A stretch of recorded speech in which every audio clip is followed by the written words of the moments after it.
State Farm and DJ Dramos from Life as a Gringo know making smarter financial moves today secures your financial freedom for a successful tomorrow.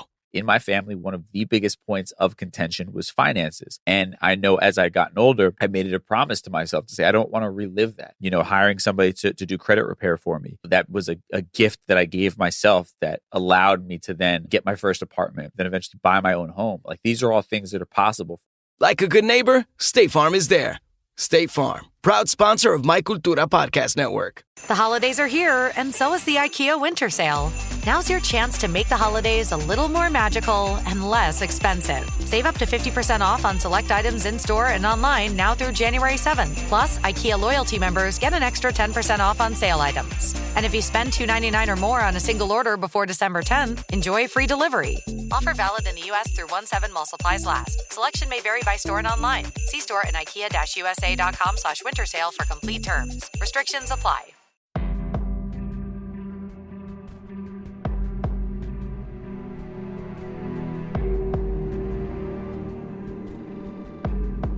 A 12-year-old left his Michigan home to play outside with his dogs and disappeared.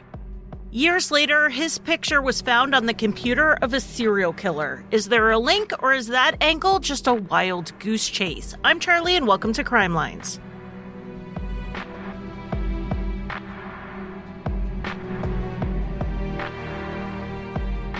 Hello, and welcome to this December bonus episode. Today we are covering the cold case disappearance of a 12-year-old named Stephen Earl Kraft. Just like I mentioned in the Ashley Martinez case that just came out, the local press here stayed on this case. The Herald Palladium would do a big one-page spread rather than buried anniversary coverage, and it was really great to see how much they covered this case. If you are one of the very few people who check my sources list, you will see them listed frequently under this episode. Let's get started with Stephen. He was born in January of 1989 to Stephen Sr. and Cheryl. He grew up with 3 older siblings, and then when he was about 5, his parents had another son. Stephen had a few years between him and his older siblings, and then a few years between him and his younger brother, but he was still really close to his family. And actually, this age gap seemed to help when he got older and he really needed someone to confide in and vent to. His sister was about 6 years older than him, and he would go right to her when he needed anything. The family lived in Benton Heights, Michigan, which is a small community outside of Benton Harbor. This is near Lake Michigan and about 45 minutes north of South Bend, Indiana. So if you think of the Michigan mitten, we're talking that southwest corner. Stephen loved to draw. It's pretty much something he did all the time, except when he was out running around the neighborhood, playing and exploring with his friends. The neighborhood here in Benton Heights was tight-knit, as we'll soon see, and the kids often played outside if the weather was nice, but during the cold Michigan winters, they'd be in and out of each other's houses. At school, though, Stephen wasn't doing as well socially. Education-wise, he was doing great. He was a bright kid who followed the rules and did his work. But he was dealing with some bullying that, unfortunately, escalated to violence. In early February 2001, 12-year-old Stephen, who was a 6th grader, ended up being assaulted by another student. He fought back to defend himself, and I'm not just repeating what the family said or what Stephen told them happened. This was later confirmed by school officials. They knew Stephen was not the aggressor. They knew this was not a mutually agreed upon fight. They knew that he was attacked and he defended himself. That said, the school had a zero-tolerance policy when it came to fighting of any type, and it didn't matter who started it or if one person was acting in self-defense. Anyone who got physical would be suspended. I absolutely hate policies like these. For one, they're lazy. They allow people in charge to not have to make decisions or make judgment calls. But also, we shouldn't be teaching people to not protect their physical well-being. The last thing I would want my kids thinking about if they were being attacked at school was whether or not they were going to get in trouble. I want them to do what they think will keep them safe, whether it's running away, curling up in a ball and covering their head, or fighting back. Stephen was not a child that got in trouble like this ever before. Yes, he was a rough and tumble kid, but in the sense that he played outside with his dogs and explored the woods and ran around. He wasn't aggressive, and even with the school acknowledging that Stephen was defending himself, he still got a 5-day suspension. And Stephen was on his last day of that suspension on Thursday, January 15th, 2001, when he headed outside to play with his dogs like he often did. The family had an adult German Shepherd Chow mix named Molly and a 6-month-old German Shepherd puppy named Choppers. It was around 6:30 and his mom was inside cooking dinner, so she expected Stephen to go run around with the dogs for a little bit and come back in time to eat. It was cold outside and Stephen didn't take a winter coat or gloves, he just grabbed a jacket. So it seemed pretty obvious he didn't plan to be gone for long. When Stephen didn't make it back inside in time for dinner, they didn't think much of it. He was probably with his sister who lived down the street, or maybe he went to a friend's house. They expected him to show up by 8 or so, as it would have been truly dark by then, and as 12-year-old stomachs tend to do, his need for dinner would lead him home. 8 came and went without any signs of Stephen, so at about 8:30, his mother called around to look for him.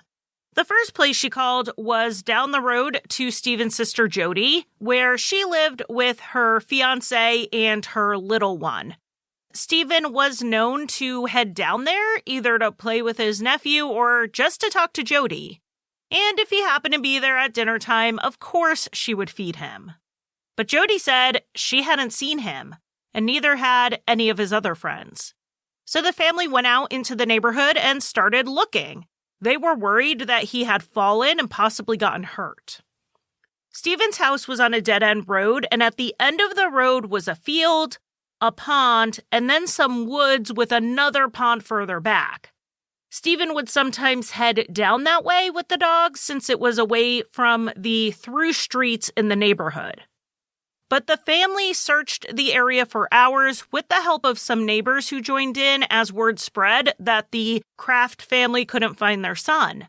But when this didn't work, Steve's mom called 911 around midnight or 1 a.m. on February 16th, 2001. An officer came out to the house to take the report, and he asked Cheryl if there were any friends Stephen might be with, and she said she already called all of them.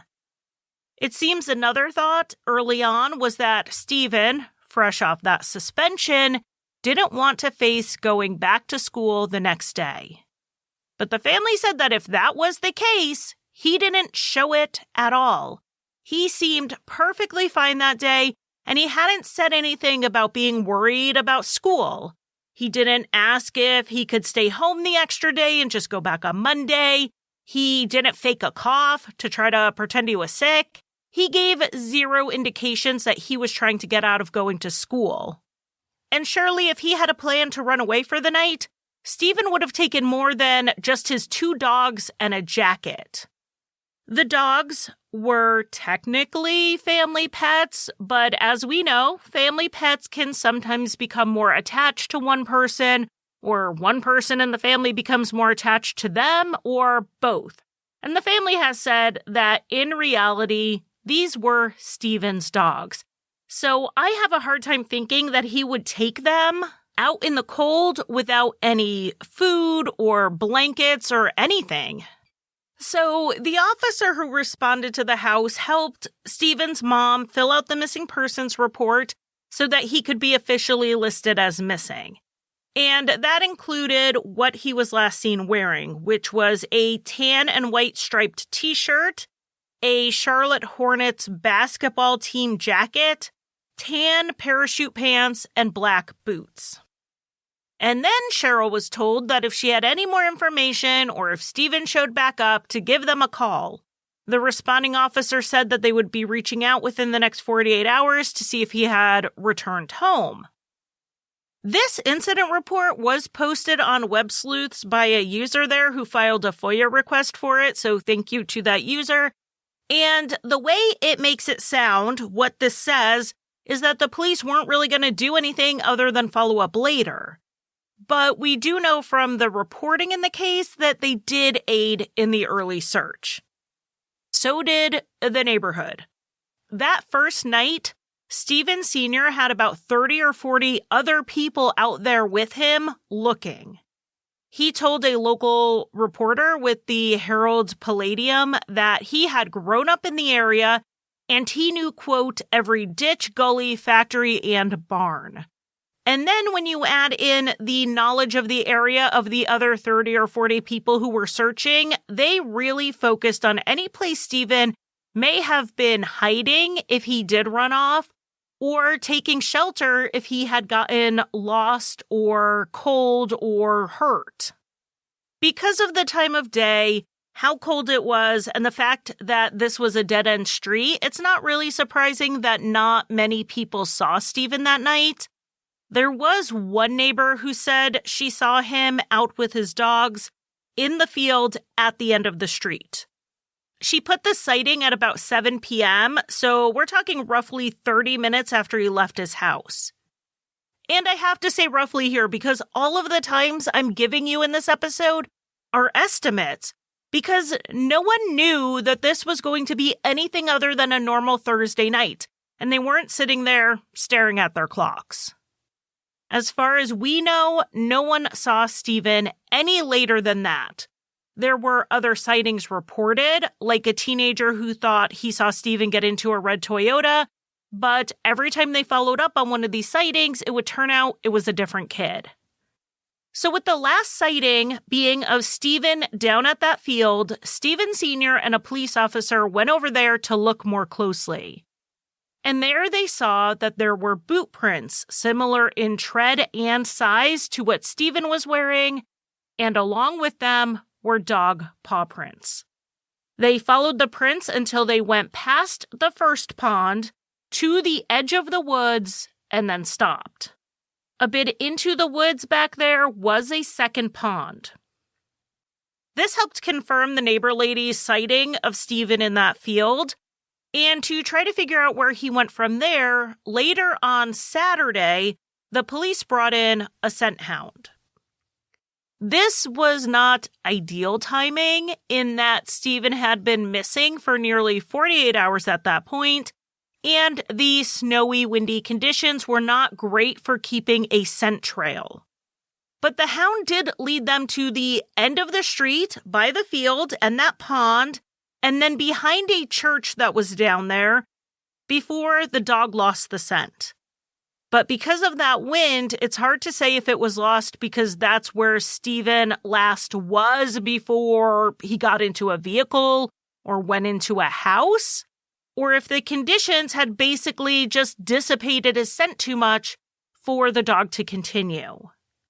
But really, any way we look at it, all of the leads were going back to that pond, the woods, and the field. When it came to searching the pond, this was Michigan in February. It was completely frozen over, several inches thick. So they inspected it for signs of damage along the banks and for cracks in the surface where someone may have fallen in, and found nothing. But another lead is the church, Harbin Haven Ministries, that was in that same area. We do not know any details of what happened with any investigation into the church or the people that were there. Stephen's father did refer to it as a mission when he spoke to the press early on, which gives me the impression that they had some type of outreach services.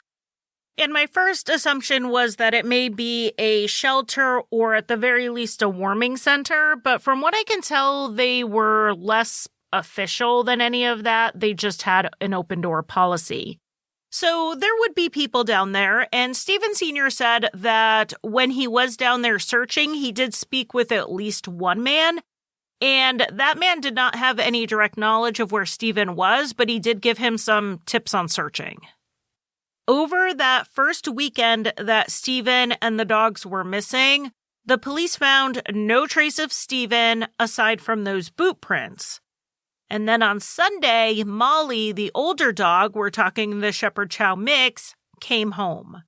She was not physically injured, though she was definitely suffering from cold and hunger, but she notably did not have any cuts or sores on her paws or anything else indicating that she had been walking a long way. The family did note that her behavior had changed. She went from being active and maybe even a little mischievous to being more fearful and reacting to loud noises that never bothered her before. The family also noted that every time they let Molly out, she would head back to the field and the pond, almost like it was her job to go back there, which only further solidified the idea that Stephen had gone down there and possibly even went missing from that area. The next day, Monday, someone found Stephen's 6-month-old puppy, Choppers, alive about 1.5 miles from Stephen's home along Blue Creek. Like Molly, Choppers was cold and hungry, but otherwise unharmed. The ground search was already at this point spreading out from Stephen's neighborhood, and it was including this area. Because Stephen liked to explore outside, including the nearby woods, there was some concern that he got lost. I mean, he knew the area well, but if he went a little farther than he was used to, and it was a little darker and the snow had changed the landscape just enough, maybe he got turned around and didn't know where he was. Choppers had been found near Blue Creek, so they searched 4 miles of the creek in the event Stephen had fallen in. Unlike with the pond, this moving water was not completely frozen over, so divers could go in and search. But like every other search up to this point, not even a scrap of fabric or a boot or even a sock was found. And this was 5 days into Stephen's disappearance, with multiple nights of sub-zero wind chills, while he was only in a t-shirt and a jacket. They were worried he wouldn't have survived this long, even if they did find him. Everyone knew how high the stakes were, and it's really amazing to see just how many people showed up in this small town to search. We are talking hundreds of people. There were a lot of parents who said that they hoped the community would do the same if it was their kid. Some said they were there because it was the only thing they could do to help the family. And the paper even noted a sheriff's deputy who would search while he was on duty and then show back up to keep searching when he was off duty because time was of the essence.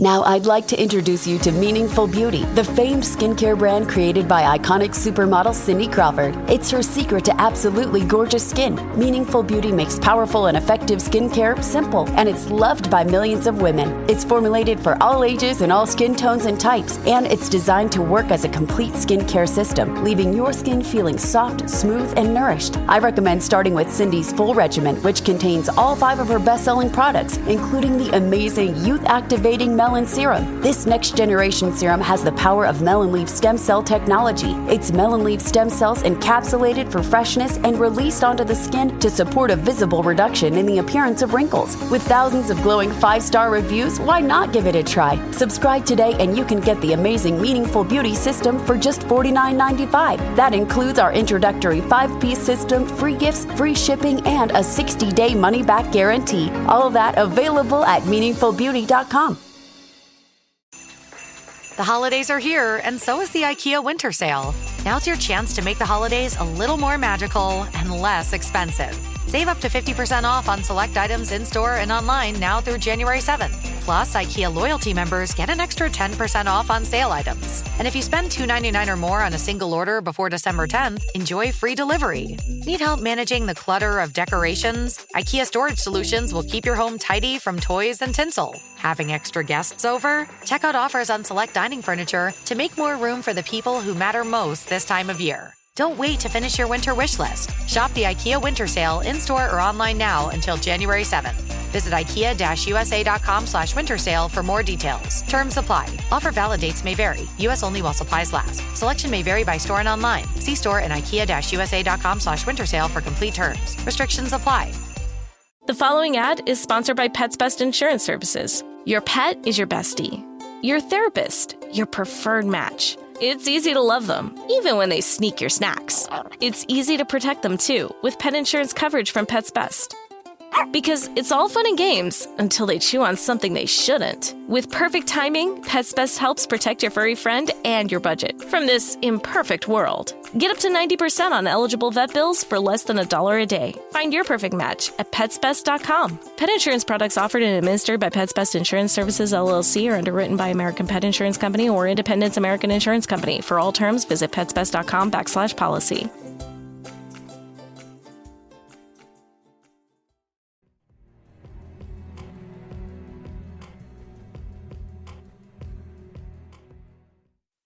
The air and ground search began to slow after every area had been checked off, with most spots having been searched twice and some even 3 or 4 times. And then the leads of where Stephen might be if he wasn't in the woods, like maybe with family in Milwaukee, were followed up on and ruled out. Stephen's father had a hard time stopping his own search of the area, especially as police resources were pulled back. He ended up taking so much time off of work for the first 3 weeks of his son's disappearance to do these searches that the family couldn't pay rent that month, and they were being threatened with eviction. So Stephen Sr. basically went from searching for his son day and night to have to suddenly be back at work just to make ends meet. And this is a harsh reality for families. A life does not stop and give them time to deal with these types of tragedies. There was not a lot of movement in Stephen's case again until early May, which was 2.5 months after he disappeared. The slow Michigan thaw was far enough along that they could search the creek again, as well as those ponds, and do another search of the woods and fields. In June, the police brought in a cadaver dog, which yielded the same results as every other search, which is to say, nothing that led to Stephen and nothing that has been made public. And then in the fall, hunting season started, and we have even more people walking through the woods, yet no one found anything. While so much of the early investigation centered on the idea that Stephen was lost in the woods, it's hard to believe that after all of these searches, nothing was found. At this point, I think a lot of people's minds were settling on this having been an abduction. In an attempt to generate tips and get more exposure on Stephen's case, in July of 2002, his picture was featured on a NASCAR race car during a local race. It had been nearly 18 months since Stephen was last seen, and the leads were drying up right alongside the media coverage.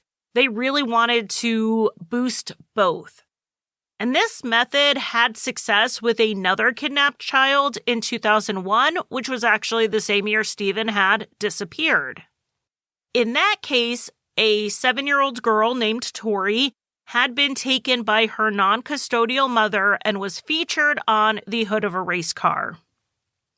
This got thousands and thousands of eyes on her missing poster, and tips led the police to where Tori's mother had taken her in Mexico, which was another country entirely. She was then safely returned to her father's custody. If the NASCAR feature generated tips in Stephen's case, that has not been made public, but obviously no tips led to his location, since I am talking about this case in a bonus episode series where I'm doing cold case coverage. There is an obvious difference between Stephen and Tori's cases. With Tori, they knew who took her. It was her mother. They just didn't know where she was. With Stephen, they didn't know anything. They didn't even know for sure that he was kidnapped. In November of 2002, months after the NASCAR publicity, there was another search of the woods in the area he was last seen. It's not clear to me if this search occurred due to a direct tip or if it was just part of the investigator's strategy.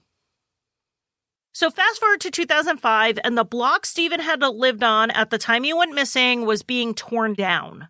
The Southwest Michigan Regional Airport was extending their runway right through Stephen's old neighborhood. All of the houses on his side of the street and for the full block behind that were torn down. There was some hope that with all that demolition and turning over of dirt, that maybe something would be found to give a clue as to what happened to Stephen. And one day during this time, a crime scene van arrived in the neighborhood, and there was clearly some movement. So it spread like wildfire that something was found, and people assumed if there was a crime scene van involved, it had to do with Stephen's case. This rumor spread so much that the newspaper ran an article just to debunk these rumors. They had found a small, shallow grave marked with a small cross. Because Stephen was missing, the workers knew that if they found anything like this to contact the police, so they did. But I don't think they ever really expected it to be connected to Stephen, because why would it have been marked? No remains were found, but it does seem very likely based on location, size, and that little cross that this was probably the backyard burial of someone's pet. So I think I pretty fully explained the lost in the woods theory, where they were searching every spot 2, 3, 4, 5 times and even tore down half the neighborhood and still couldn't find any signs of Stephen. So that brings us to the kidnapping theory. And we do know 2 names of people who were specifically looked at, and one was Michael Devlin. Michael Devlin was arrested on January 12th, 2007 in Kirkwood, Missouri, which is a suburb of St. Louis. 4 days before his arrest, Devlin had kidnapped 13-year-old Ben Ownby, who was waiting at a bus stop. A friend of Ben's witnessed the abduction and gave a detailed description of Devlin's truck. Police in the area spotted the truck in an apartment complex while they were there for something else and decided to check it out. Between Ben's friend and an observant police officer, this case was solved. When the police found Ben alive in Devlin's apartment, they also found Sean Hornbeck, who had left his house at the age of 11 on October 6, 2002, to ride his bike to a friend's house. He never made it there as Devlin had kidnapped him.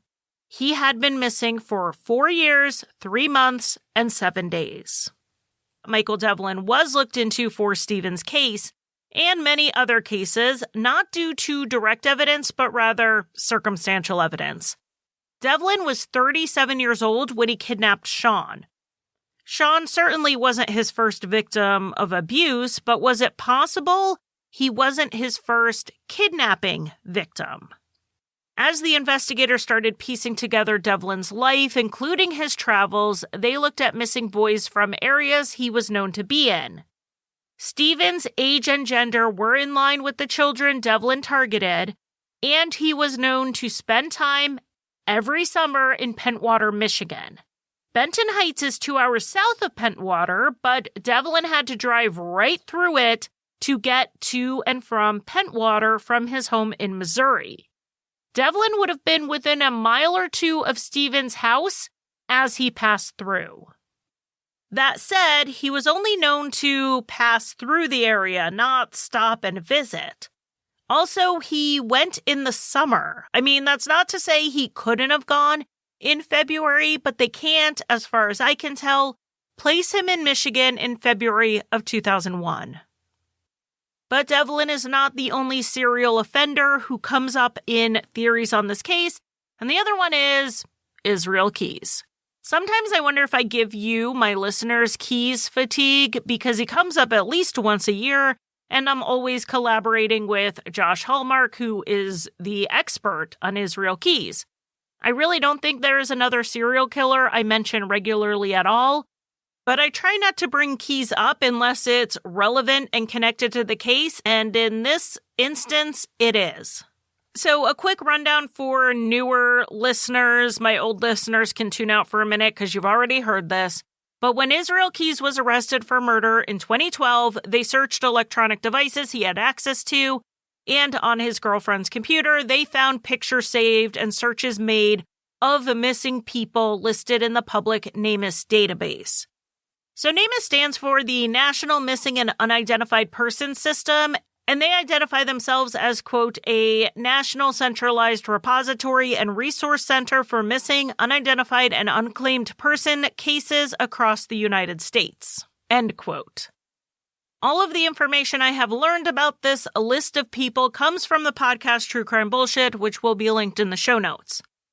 Of the people on this computer, 45 of those names have been released. 2 are confirmed Keyes victims, and some are definitely not his victims.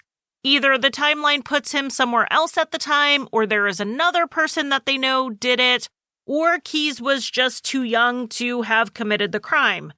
In at least one case on his computer, Keyes hadn't even been born when it happened. That said, 2 of Keyes' confirmed victims were on the list, Bill and Lorraine Currier, and at least one of his almost confirmed victims, Deborah Feldman, may have ended up on this list if he knew how to spell her name correctly. They found searches for variant spellings of her name, which didn't yield him any results. So we know the list is a mix of his victims and people he looked up. And how this links to Stephen Kraft is because Stephen's picture was found on that computer. The question we have to ask is if Stephen's name should be included in the column of actual victims or in the column of those we know are not Keyes victims. You may wonder why Keyes was looking up people he didn't kill, and the belief is that he was trying to avoid directly searching for his victims if he could help it, in order to avoid leaving a digital breadcrumb trail. So instead, he would search dates and locations, hoping to find news reports on those victims, and that is how he found reports on other missing people. But sometimes Keyes would either resort to looking them up directly because he couldn't find news about them, like Deborah Feldman, or in my opinion, I think sometimes he just got drunk and got sloppy. He was a known alcoholic. So did Stephen show up on Keyes' computer because he was looking for him, or was he searching for a different case? One case I know that Josh with True Crime Bullshit and his researchers are looking into is the Jimmy Tidwell disappearance from Texas at a time we know Keyes was in Texas. And Jimmy Tidwell went missing on February 15th, the same day as Stephen, just several years later. So if Keyes was involved in that case, was he just searching for people who went missing on February 15th and Stephen's name came up? There is also a pretty credible sighting of Israel Keyes in Michigan during a different year. And if that's the case, maybe he was looking for Michigan cases to find information on a crime he committed while he was in Michigan at a different time. We do know that Keyes traveled a lot, so the clues as to who his victims were can often be found in his travel records. And looking at the time Stephen Kraft disappeared, there is a blank spot in Keyes' records. What we know for sure are 2 points on the timeline on either side of that, and Benton Heights happens to be halfway between them. So on February 7th, 2001, a week before Stephen disappeared, Keyes was arrested for a DUI in Washington. And then he's not documented as being anywhere until May 23rd when he showed up for his arraignment on that charge. Not only is there no record of where he was, the people he lived with and near in Washington didn't see him. According to one of his girlfriends, he told her he had a military thing, left town, and ghosted her. According to his other girlfriend, who had recently told him she was pregnant, he flipped out and disappeared on her as well. The second piece to this puzzle is that later on, after Israel Keyes had been caught, His mother, Heidi, was interviewed by the FBI, and she said he lived with her in Maine for a period of time after he came back from being stationed in Egypt. She said it was 6 to 8 months or maybe 6 to 8 weeks. Now, there is no 6 to 8 month time period where Keyes could have been living in Maine, according to the research team at TCBS. But if we go down to 6 to 8 weeks, the time period between the DUI and the arraignment is the only block of time they have found where this could have happened. I'm going to leave a link to the TCBS podcast episode for all of the details on this because they have so much more they've uncovered and more details about it. But the basic idea is that we have Keyes in Washington a week before Stephen disappeared, and then we have him possibly going to Maine to stay with his mother before returning in May. And the most direct route from Keyes' home in Washington to his mother's in Maine would have taken him within an hour of Benton Heights. But he was known for not sticking to the major interstates and taking smaller highways. And if he did that, he could have gone right through Benton Heights.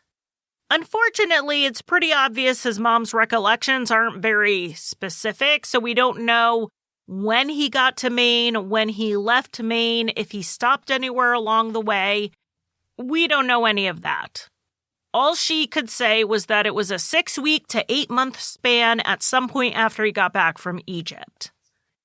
If you're a casual follower of the Israel Keyes case, you may have heard that he said he didn't target children, but that's not exactly what he said. What he told the FBI was that he didn't mess with kids because something in him changed after his daughter was born. And she wasn't born for several months after Stephen Kraft disappeared. With all of the cases that Josh and the True Crime Bullshit team evaluate, one factor that they look at is if there are any other suspects. A local person being involved, someone who knows the victim, is statistically the most likely answer. And while the authorities have been hesitant to name anyone a person of interest or really release much in this case, we have to remember that Stephen lived in an out-of-the-way street in an out-of-the-way town. If he was abducted as a crime of opportunity, it was most likely someone who had a reason to be in the area, and they saw him. As for where Stephen's case is today, there have not been very many public updates over the years. They will do press conferences and have local coverage, but it's often not new information, just bringing continued awareness to the public, which is where I'm giving props to the Herald Palladium for this. It is hard to get the media to cover something where there are no updates, and it's just the same information over and over again. But that type of continued coverage is still necessary. You don't know what kid Stephen went to school with who might know something, but as a child didn't come forward, but seeing it in the paper year after year will make them realize that the case hasn't been solved and their information might be important. So the Herald Palladium is doing an incredible job with this. And so is Stephen's sister, Jody. She has taken over as the public face and advocate on the case. She even became the family contact with the police.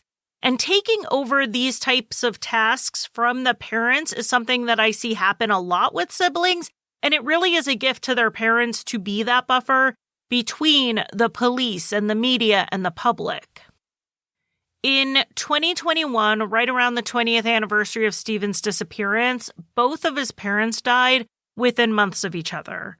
His father died suddenly in February of 2021, and then in April of 2021, his mother died in the hospital.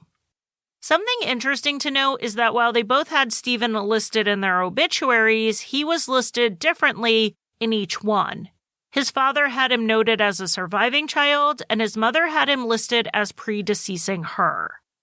I'm not going to read anything into this other than to see it as another sign that whatever happened to Stephen truly is a mystery. The local media has not given up on this case. The investigators, both local law enforcement and the FBI, have not given up, and neither has the family. They are holding to the hope that one day Stephen will come back to them, and they will get the answers they deserve. Stephen Earl Kraft was 12 years old when he went missing. If alive today, he would be 35. He was about 5 feet 2 inches tall and weighed around 100 pounds. He was last seen in a white and brown striped shirt, tan parachute pants, an aqua and purple Charlotte Hornets jacket, and black Lugz boots. He had light brown hair, green eyes, and a small red birthmark on the side of his torso. If you have any information, you can contact your local FBI field office, the Benton Township Police Department, or Crime Stoppers. I am going to put all of the phone numbers in the show notes so that you can easily find them and you can help bring Stephen home.